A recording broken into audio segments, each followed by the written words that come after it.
What is up, everybody? You are checking out the Uncensored Pro Wrestling Podcast. I am your host and longest reigning and current WWE pay-per-view champion. I am the one you all came to see, the hot commodity can't see. I'm here giving you a quick coverage rundown of WWE Friday Night SmackDown from April 14th, 2023. They were live at the University of Nebraska. Here's just a quick recap for you. We start out the night with the new unified tag team champions, Kevin Owens and Sami Zayn, coming out. And Sami says, it's only been 2 weeks since history. The tag titles were the main event of WrestleMania. Two best friends closed out the show as champions. Kevin says, unpredictability is going around. Regardless of where we end up in the draft, you can rest assured we are the tag team champions and we will defend them no matter where we go. Sooner rather than later, we know the Usos are coming for a rematch. That's when the Usos come out with Solo Sikoa and Jim Usos. These two acting like the pressure is getting to you. We were champions for 2 years while you two chumps for 2 weeks. Sammy says, you always got to go back to your daddy. Jimmy says, you say the same stuff. The bloodline is stronger than ever. The Usos will be 9-time tag team champions. Jay says there's no cracks. We are solid over here. Sammy is actually going to be the one to turn. Sammy says, if you want to act like everything is fine and Solo wasn't going to drop you last week, then that's fine. That's when the Usos surround the ring. However, Matt Riddle attacks Solo Sikoa as Kevin and Sammy attack the Usos. Riddle nails Anita Solo. Riddle climbs the top, but the Usos pull Solo out of the ring. So it looks like the Usos are coming, like attacking Cows back.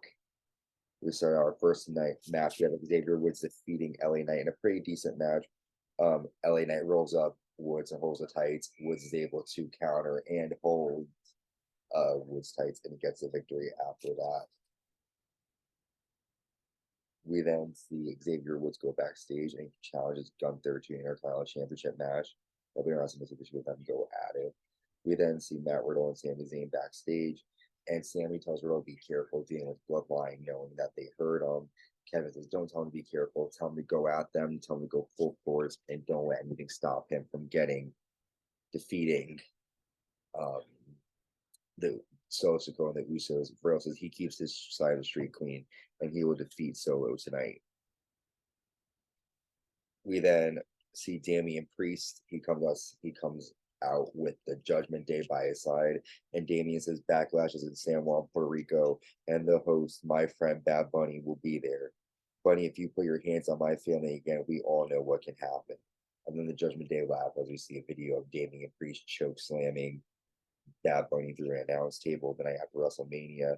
LWO come out, and Zelina Vega's on the stage, which distracts Rhea.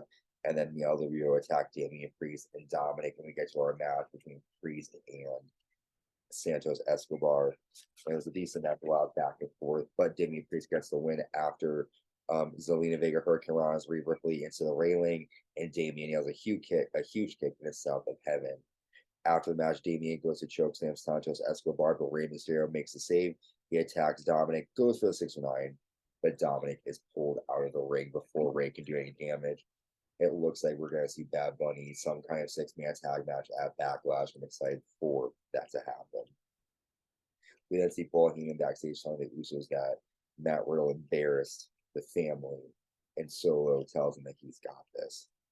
We then get the WWE Women's Tag Team Champions Liv Morgan and Raquel Rodriguez come out, and they're excited that they work together to win the titles. They're a newly formed tag team. That's when Sonya Deville and Chelsea Green come out, and they're the complaint committee, basically, and they basically say that Liv and Raquel don't deserve the titles, and that they deserve to be challenger, but Adam Pearce will not give them the opportunity. That's when Chelsea Green throws water um, Liv Morgan, and then that causes all four of them to brawl until Liv and Raquel take control, sending or I'm sorry, they just they ask for an opportunity. Liv says, after we talk to Adam, you you will be the one, you will be our first challenger. So Liv challenges the complaint committee. We then see Shinsuke Nakamura in action. He comes back for his return. He defeats Madcap Moss after a flying knee Kinshasa. He gets the win. After Moss goes to make an attack, Shinsuke sends him outside the ring and tackling, and Moss looks upset. We then get a promo from Karrion Kross and Scarlett, and it looks like he is going to be going after Shinsuke Nakamura. That will be a good match.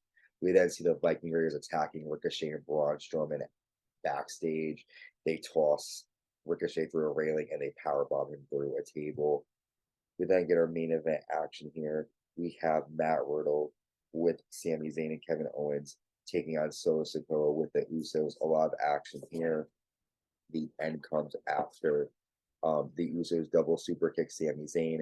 Riddle nails a floating brooch the Usos outside, but Solo is able to hit a super kick and a Samoan spike. After the match, Solo proves his dominance after he hits Riddle with a Uranagi on the announce table, and he pushes the announce table over on top of Matt Riddle. A lot of action here on SmackDown. Our storylines continue this past Monday on Raw. We'll be dropping a recap for that. This is just our quick recap for this episode of SmackDown.